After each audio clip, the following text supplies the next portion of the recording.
Welcome to Tea Time with Chris, a podcast that celebrates faith, humor, and the power of storytelling. I'm Chris Tomlinson, your host, and I'm thrilled to invite you to join me for engaging conversations with people from all walks of life. Together, we'll sip some tea, or whatever you prefer, and explore life's joys and challenges with a focus on hope, inspiration, and positivity. I'll also share some of my personal stories and some poetry to add a touch of intimacy and creativity to our chats. So join me as we spread love, joy, and laughter with each episode. Welcome to Tea Time with Chris. Welcome to episode 16 of Tea Time with Chris. As usual, I am your host, Chris. In today's episode, we're going to talk about gratitude and how to find things to be grateful for even during hard times. That even though when you're going through something and you feel like there's nothing good going on and nothing to be thankful for, hopefully after listening to this episode, you will find ways of finding those areas of your life. But before we get into that, let's jump into this week's tea flavor.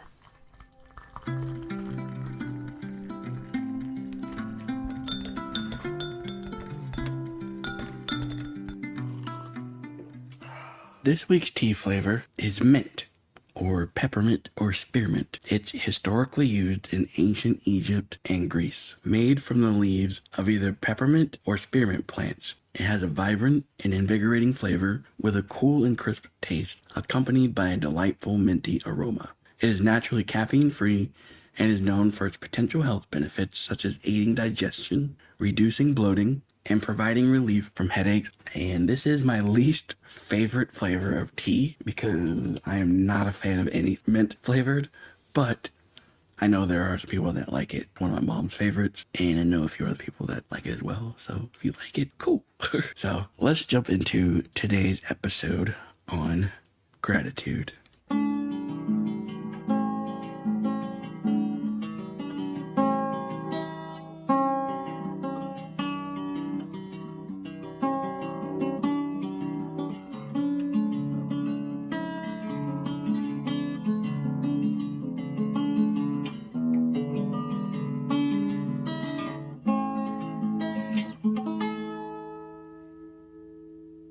Many of you know my story, and I've actually gone over my story in one of the previous episodes I've done, and something I wanted to share and hopefully help people with, and that is having gratitude during times that seem tough or seems like nothing good is going on. I know that I've been through several situations in my life, young, during my teen years, during my childhood years, and during my most recent years as well. And it was hard for me to see anything good during those times.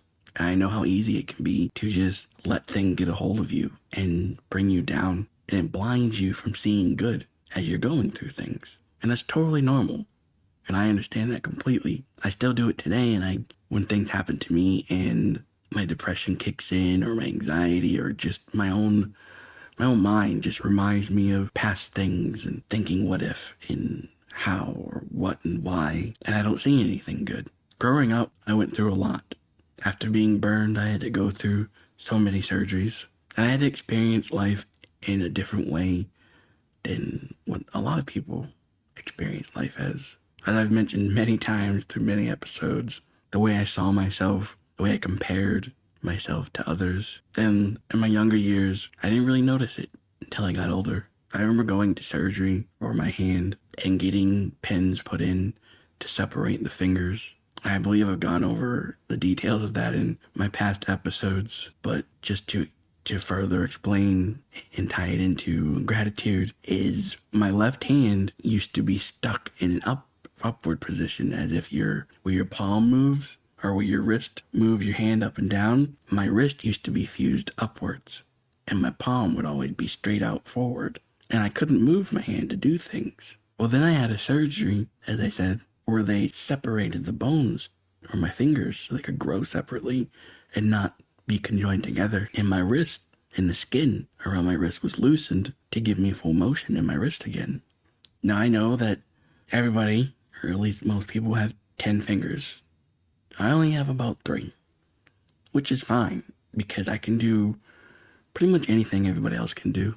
There are some things, I need help with and need assistance with, but most things I'm able to do with just one hand with 3 fingers. I remember getting surgery on my legs because they wouldn't bend right, or all the skin grafts I had to go through as I was growing up, because when you've gone through a burn, you have so much scar tissue, your body can't grow correctly, and your skin becomes tight, and your skin doesn't grow and stretch with you. I remember getting a lot of skin graft surgeries to stretch the skin out and make it so that the skin is more loose as I grow. And with my legs, with the bones being broken and then reconstructed again so I can bend my legs or be able to walk or do anything really. And a lot of times during my teenage years, I would look at my hands, my body, and the lack of things that I had. I remember I used to look in the mirror and see my reflection and get really upset at the way I looked and almost curse myself because I just couldn't stand the way I looked.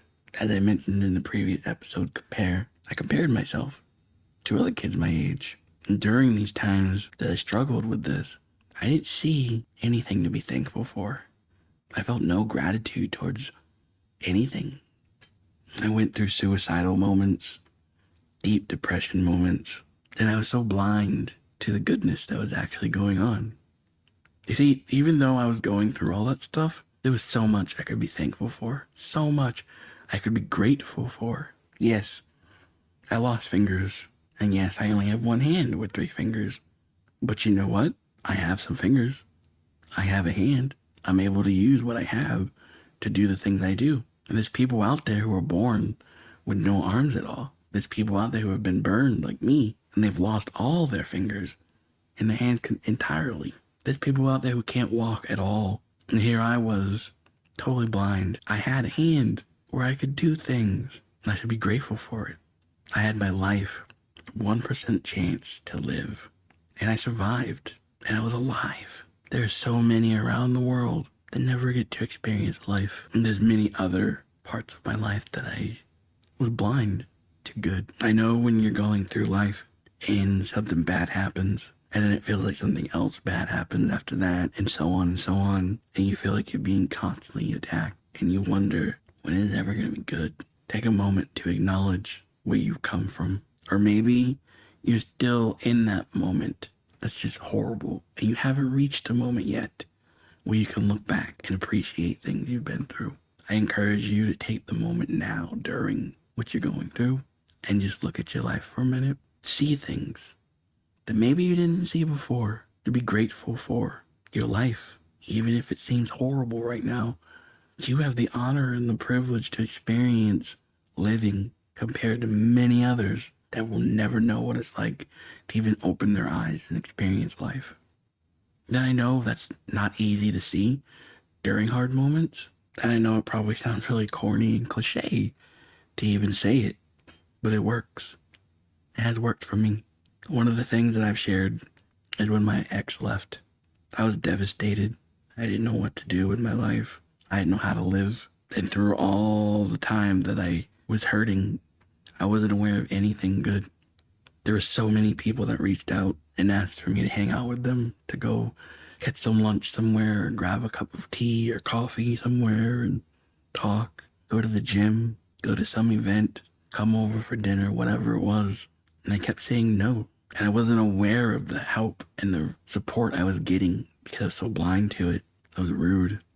I was very rude to people. Even while people were reaching out to help me and trying to help me, I was telling everybody I had no help and no one liked me. No one would do anything. And that was horrible for me to do. I hurt people. I hurt a lot of people doing that. And hopefully they can forgive me for it. But I was blind to anything good. What woke me up was the sound of my kids one day laughing. And I looked at them, and even though their mother walked out on them, and even though they no longer had that person in their life, they were still laughing and enjoying life. And I remember just sitting there watching them play and just thinking to myself, I've always wanted to be a dad. I've always wanted my own children. And I was always told growing up I never would have my own children. And here I am, a dad of 2 beautiful and amazing girls. And I became so grateful for that. Even though I was still hurting, I began to look at life and try to find things that I'm grateful for. A huge thing that I encourage people to do is to go outside. Just take a moment of your life to go outside, sit down, relax, try to clear your mind. I know how hard that is to clear your mind, but try your best. Maybe put on some soft music in the background or whatever might help get you into a relaxed mood. And I encourage you to just watch. Just watch. Watch the world around you. Listen to the wind blowing through the trees. Watch the animals, whether it be birds flying around or squirrels running around, watching bumblebees from flower to flower, or butterflies fly past. Watch as the plants grow and sway with the wind. And if you look up at the sky, you can get lost. I know for me, loving space, every time I look up at the sky, I get totally lost. I'm just left in awe, just watching the clouds float by, seeing the sun's rays shine through. If it's raining, I love listening to the sound of the rain hitting the ground, or even as it hits the roof, and listening to that calmness that's behind it. I imagine in my head the plants and the grass just enjoying their meal, their refreshments for that day. I like to imagine sometimes that as birds fly, what it would be like to fly, and how free it must feel for them to fly around. And just watching how animals move, how they go about their day and or night, how they just go about life so carelessly almost, and just blissfully, and just how they are. If you think about life, and I know it's hard to think about what other people might be going through when you're going through something bad. I know sometimes when I'm going through troubling times, and I think back to my past of, ways that maybe I've gone through something similar, or I start to think about the people I've seen, whether it be walking past them in the grocery store or on the street, or seeing them in the car next to me, or even seeing their pictures online or something. And I know social media is filled with just pictures after pictures of people that it seems like they're living a good, happy life. But I can guarantee you every one of us is going through something, and social media seems to hide that. But when I see people, and I think about times in my life, like when I'm going through something bad, I think back to those people that I've seen, that makes me wonder, what are they going through? What have they been through? Are they okay? What's it like? To just think about it for a minute from other people's perspectives of life. I could never, ever say I know what it's like to go through someone else's life. And I think of different scenarios that I've seen people in, and I question, how in the world do they get through it? How can they face it? I've talked to people before who have lost their children. I don't know how they do it. But then I think about my life. I'm like, yes, I'm not married, and yes, but you know what? I have my kids. I have my life. I have so much I could be grateful for. It matured me. I learned to grow up. Yeah, sure, I'm still a big kid at heart, but there's a lot of things I have matured in my life. I never thought I'd be able to take care of myself as well as 2 other kids. I never thought I'd be able to cook food and deal with bills on my own and deal with just different life things through my life without someone there with me. That even during times that I didn't think I could do anything, I could do it. Yeah, I probably failed, and I did fail a few times along the way. But that's one big thing about life we have to remember, and that is we're learning every day. Every second we're learning. We will never stop learning until the day we die. We will always be learning something. I remember when my dad passed away, and I was really hurt and heartbroken, obviously. But I questioned things. I questioned why. But I still have my mom. And yes, to this day, I miss my dad. But I have memories of him that will last forever, and lessons that he taught me that'll last forever.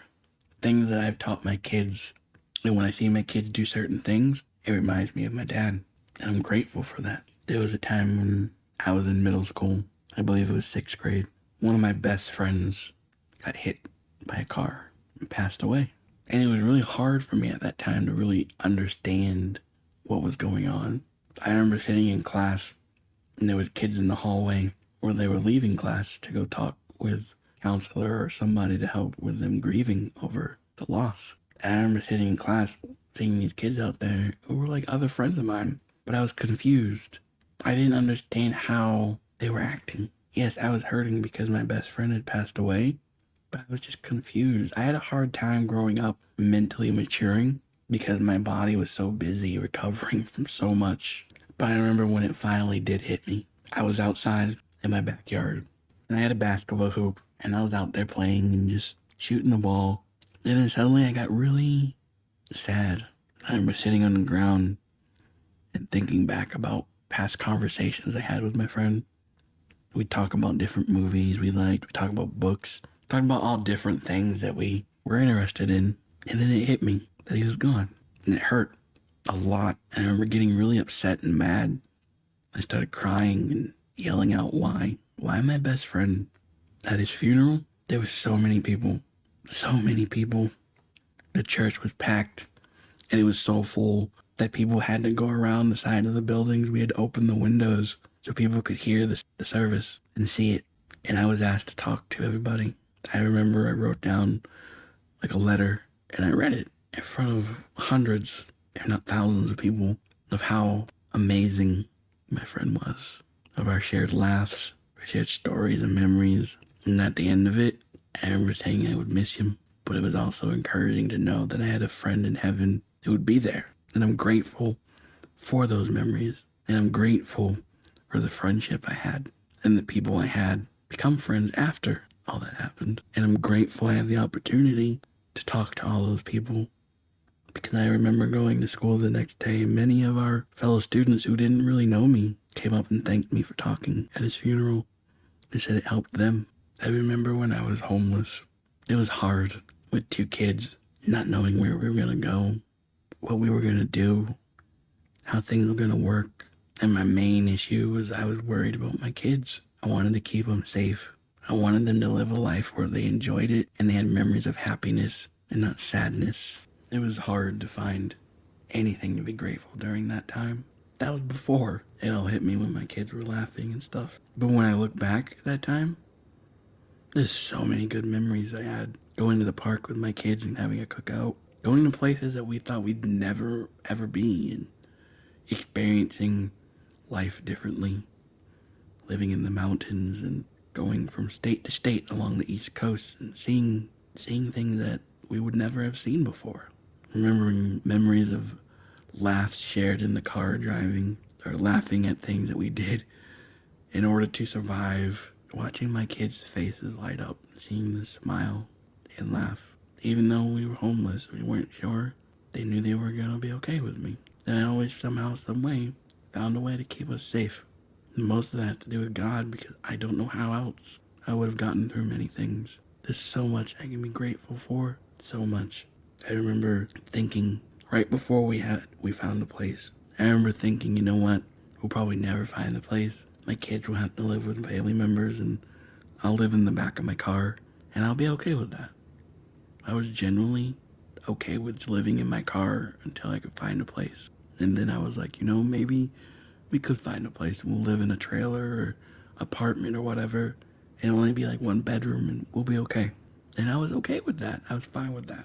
But then something different happened. And I'm still left in amazement to this day. We got a house, a 3-bedroom house.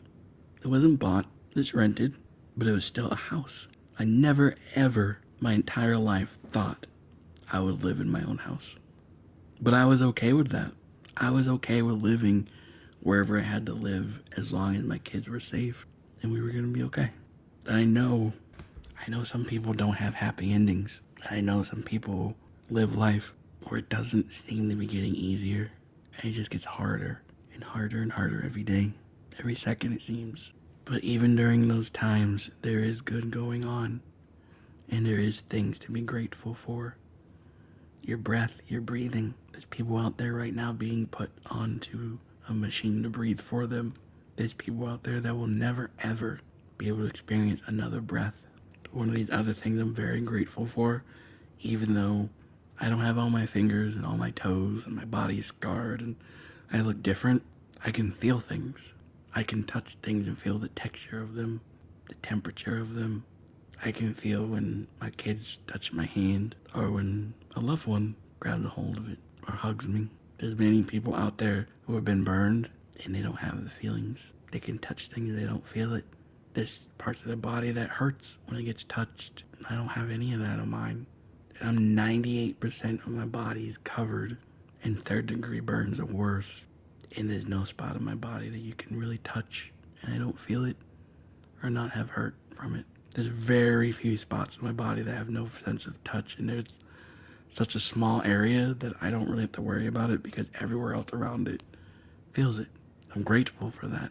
I'm grateful I can breathe out of my nose because many that don't have a nose and can't breathe out of their nose. I'm grateful I can walk. Yeah, I can't walk very far. I can't even really run, but I can still walk some. And I'm grateful for that because there was a time growing up where I couldn't walk. I remember growing up, there was many times I couldn't walk and I had to scoot around on my butt and my hands to get from place to place. Now I walk from place to place. Granted, I use a wheelchair now and then, but I mostly walk. And there's people out there that will never ever be able to walk. And I'm grateful for what I have, even if it's not like what everybody else has. But it's me. It's who I am. It's Chris. And what you have and who you are is who you are. You. And that's only you. Only you know what it's like to go through what you're going through. No one else can tell you otherwise. You are you for a reason. I encourage you to take time to step back and just look at your life and look at things to be grateful for. I guarantee you there is something to be grateful for, even during your times that it's going hard. And the more things you can see that you're grateful for, the more positivity you will see. And the more positivity you see, the more you'll experience. And I guarantee you, you will see positive change in your life. So be grateful for what you have, because you never know how much worse it could be. God bless.